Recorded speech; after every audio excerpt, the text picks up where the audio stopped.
So here's another video on knives under $100. So this is another Columbia River knife and tool, and this is another M16 series. It's a little bit different than the one I just did on the -14 LEK. This is the -14 SFG. So this particular knife I'm seeing on Amazon right around $72. So pretty much comparably priced with the LEK right here. In fact, I'll put the LEK right about there. It could be the guest star of this video. How about that? That way you can see a comparison while I'm talking about the SFG. So quick specs on the M16-14 SFG. It is fiberglass handle with the G10 texturing on it, which I really like. I like that G10 handle. It is a 9.25 inches deployed. It's 5.9 ounces. The blade is a stainless steel blade. It is a Tonto point. It is serrated. It is made in China. Again, like I said in my last video, a lot of the knives, when you get under $100, you're going to see a lot of them made in China, and that's just a matter of fact. I mean, especially when you get cheaper, it is what it is. So make sure to just kind of, take that with a grain of salt. There's some people that really hate China-made stuff, and I totally understand that.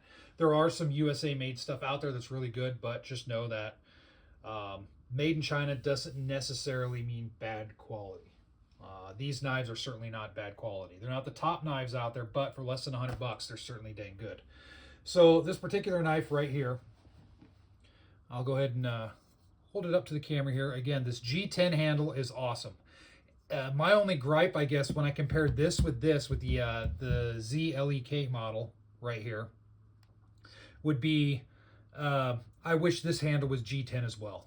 I think that would be perfect. If this was G10, this would be just a perfect setup. But it's not. This is G10, so kind of it is what it is. But overall, it's just a very well-made design.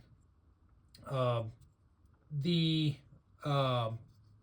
guard is going to be a little bit different right here. This is more of a purpose-driven right here with the strap cutter and whatnot. But this right here, you can see it's kind of a dual guard, and it is still a flip. Very easy to deploy. It still has, it's a Carson design, of course, just like all the M16 series are. And it does have the safety right here for your liner lock, which does deploy very consistently. I like that safety, especially when we're doing a lot of utility type tasks with this. The market for this, at least on Amazon, is for camping and everyday carry. So, and I can totally see that. The serrations, you can see the serrations are cut a little bit different than on the LEK. So good serrations on this. Again, only goes up halfway. You have a nice Tanto blade, which is very sharp from the factory. Very awesome.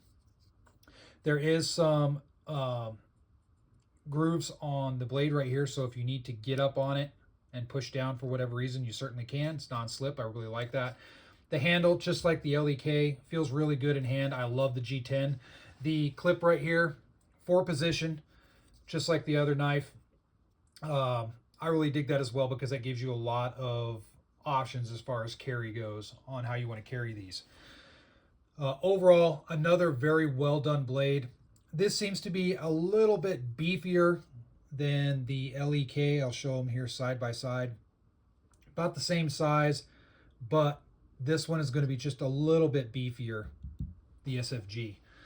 But the price on the LEK is a little bit more. So I think you're just paying for the added, you have the glass breaker and stuff on this one. This one screams to me, it's more of it's a little bit beefier, but it's simpler. And I like that. Simple is good. So in any case, the SFG, it's been around for a while, and they have a couple different variants of it as well. You can get a bead blasted, kind of a silverish type blade. You can also get it in an FDE, which I think is kind of cool. Having an FDE setup, I think that's, for the tactical folks out there, or maybe you want to throw it on some gear and you want it the same color as your gear. I think that's kind of awesome. So good deal there. Just be sure to check out, you can go on Amazon or Blade HQ has them. You can go right to their site as well, and they'll show you all the different models and kind of the variations.